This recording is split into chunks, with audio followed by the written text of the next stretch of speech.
that texture that you get right there. I mean, I feel like that totally looks like a chicken nugget. Yeah, man. This is the Dagan Soro. Arachuga in the house. Kapuku Digit in the house. Wow. This is the droid with the rainbow goddess, the rainbow goddess. This is the droid with the rainbow goddess, the rainbow goddess. Hello and welcome to Joyride with the Rainbow Goddess. I'm Itzel and today I'm going to be teaching you how to make jackfruit nuggets. My jackfruit nuggets are something between like fried chicken and like chicken nuggets, and what I really love about them is that not only are they gluten-free, but they're not made out of that like fake meat stuff. It's like literally just made out of fruit. So it sits nicely in the tummy, digests with ease, and also they're just as delicious. In fact, I put like a really nice seasoning in them so that you don't even need a dipping sauce. But I will also share a really nice dipping sauce recipe with you. Let's head to the kitchen and make some magic.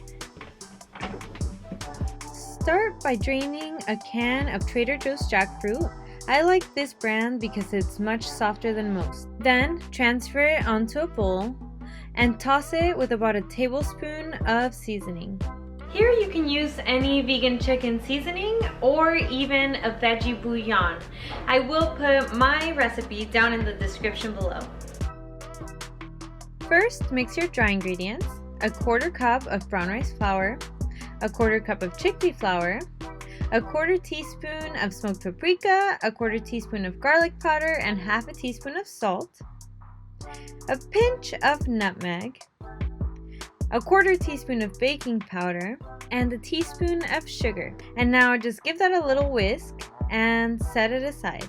For the wet ingredients, you're going to mix a third of a cup of soy milk, 1 teaspoon of apple cider vinegar, 1 teaspoon of vegan Worcestershire, make sure it's vegan, and 1 tablespoon of melted coconut oil.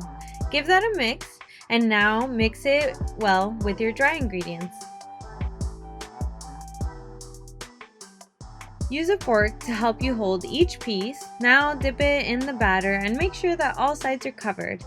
Then coat it with gluten-free breadcrumbs to give it a nice crunch, and place them onto a tray with parchment paper so that they can go in the oven. Repeat this process for each one. Now spray them all over with some oil. Now put them in the oven on convection bake at 375 for 20 minutes.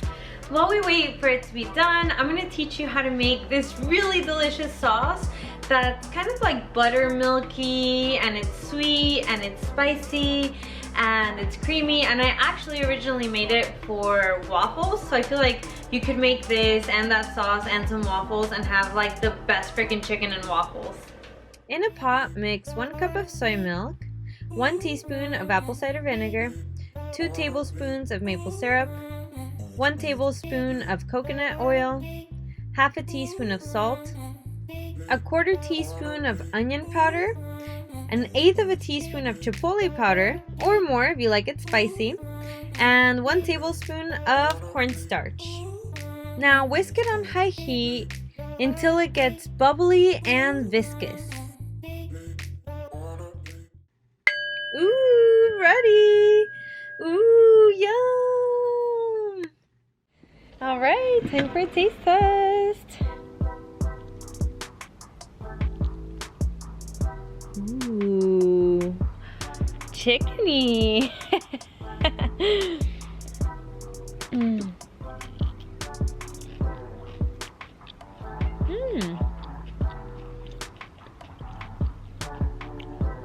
It's like nice and juicy on the inside and crispy on the outside.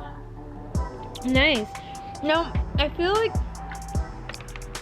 so the jackfruit that I brought is Trader Joe's, which already comes very soft. If you buy jackfruit that's not from Trader Joe's, it tends to be harder.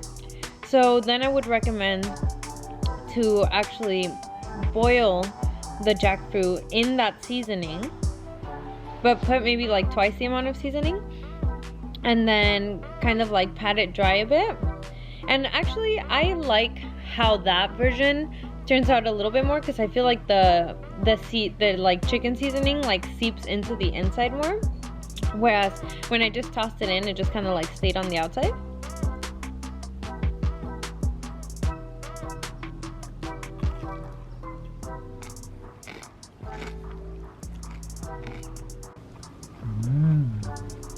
Thank you so much for watching. Make sure to look at my description below for the full recipes.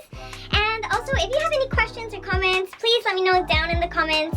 And give this video a big thumbs up if you liked it. And if you haven't yet subscribed to my channel, you should do that now. I put up a new video every Monday, or almost every Monday.